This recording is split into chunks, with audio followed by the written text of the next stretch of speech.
عيسى مندي مع الكرة مرة ثانية. يلا يا عدلان، ضاعت الكرة، الحكم خلى اللاعب، راح سفيان، انطلق يوسف من هنالك، سفيان يبحث عن رياض، راح من على الجهة اليمنى زفان، رياض ما زال يلعبها مع سفيان، سفيان من هنالك بن ناصر يفضل يبقى هنا مع زفان، وصلته زفان، زفان حطها في الارض يا سفيان، كانت في الارض وين رفعتها في السماء. عدلان قديورة مرة ثانية يلعبها مع عيسى مندي، عيسى مندي والكرة في الارض مع رياض، رياض يبحث عن بغداد، دخل رياض ما زال رياض يحطها لاسماعيل بن ناصر، راح من هنالك رامي، تلعب معه رامي تلحق لزفان مرة ثانية، يلعبها مع رياض، يا رياض اسجلوها، يا رياض اسجلوها، يا رياض اسجلوها، يا رياض اسجلوها، يا رياض يلعبها مع زفان ما زال يرجع للخلف سفيان زفان مرة أخرى، زفان يطلبها عدلان قديورة، وين رايح يا زفان، وين رايح يا مهدي، يطلبها بن ناصر، وصلته من هنالك، رجعوا لاعبين النيجيريين، بن ناصر دخل، بن ناصر جول، بن ناصر بابا القائم، بن ناصر والعارضة الأفقية صد. يا اسماعيل عندي اخي اسمه اسماعيل، وانت كذلك اخ عزيز يا اسماعيل، يا سلام على هذا الصاروخ، ضربت في العارضة الأفقية.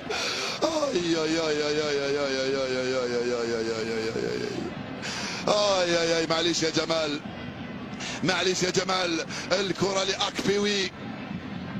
لأكبيوي، يرسلها بعيدة، رياض محرز للتماس لصالح المنتخب الجزائري. جمال حاس بانه راح نقضيو عليهم الان، جمال حاس راح جاب الكره، العب يا رياض ويلعب يا زفان، بقات دقيقه ونص، بغداد بونجاح راحت لسفيان وبغداد، يرجع رياض عنده الكره الان، رياض يرجع تماما في الخلف في اتجاه جمال بالعمري، رجعنا الان في هذه اللحظات، راجعوا النيجيريين، حذري الان، جمال بالعمري يلعب ليوسف بليلي، راحت لاسماعيل بن ناصر، اسماعيل مع يوسف، اطلبها رياض، وصلها رياض، ادخل رياض، بابا رياض، زدت واحده يا رياض، اسماعيل بن ناصر، خطا راح نقتلهم، وخطا في هذه اللحظات، نقتلوهم مش بالمعنى القتل، لا يعني حبيت نقول بانه راح نقضيو عليهم كرويا وفنيا في هذه اللقطه. يا رياضه لو حطيتها في الجول، يا رياضه مخالفه على خط ال 18، اسماعيل بن ناصر لرياض، الكره في المخالفه، يا سلام، هل ستدخل اندي دولور ام تخلي رياض هو اللي ينفذها يا جمال؟ بعدوا عليه، يقول لهم جمال، خلوني يقول لهم جمال. رياض محرز والكره الاخيره في ال90 دقيقه، رياض محرز وكره الهدف الاول ثاني، يا سلام، رياض يستعد، القلوب كلها معلقه وواقفه هنا، يا سلام عليك يا رياض لو تخلصنا من الوقت الاضافي، يا سلام يا رياض لو تخلصنا من الوقت الاضافي، يا رياض لو تفعلها، يا رياض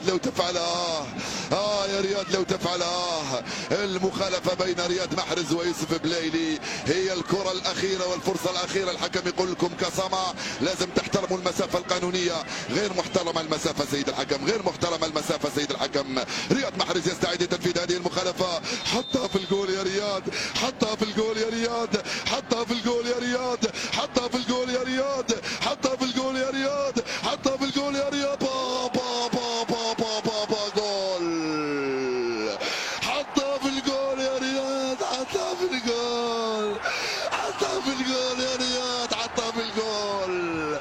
هذه الجزائر التي تنتصر،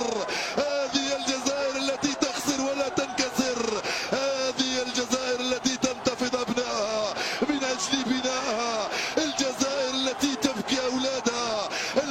أولادها من أجلها، ويمارس لاعبوها الكرة بأرجلهم وعضلاتهم وقلوبهم وشرايينهم وجوارحهم، الجبابرة فعلوها، الله أكبر،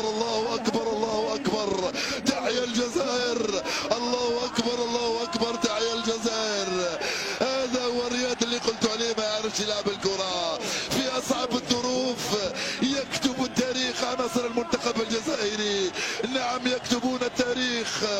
عناصر المنتخب الجزائري، كتبنا التاريخ سنة 90 ونكتبه 29 سنة من بعد، من أراد أن يبكي فليبكي، من أراد أن يبكي فليبكي فرحا فليفعل، لأنه سيكون بكاء الرجال، بكاء الفرسان وليس بكاء الخذلان، يا سلام، من أراد أن يبكي فليبكي فرحا واعتزازا وافتخارا برجال رجال أبطال، شرفونا وفرحونا ورفعوا راسنا مثل ما يفعل شعبنا في الظروف الصعبة. هذه هي المكانة التي تستحقها الجزائر، التي تستحقها الجزائر وشعبها يا ناس. هذه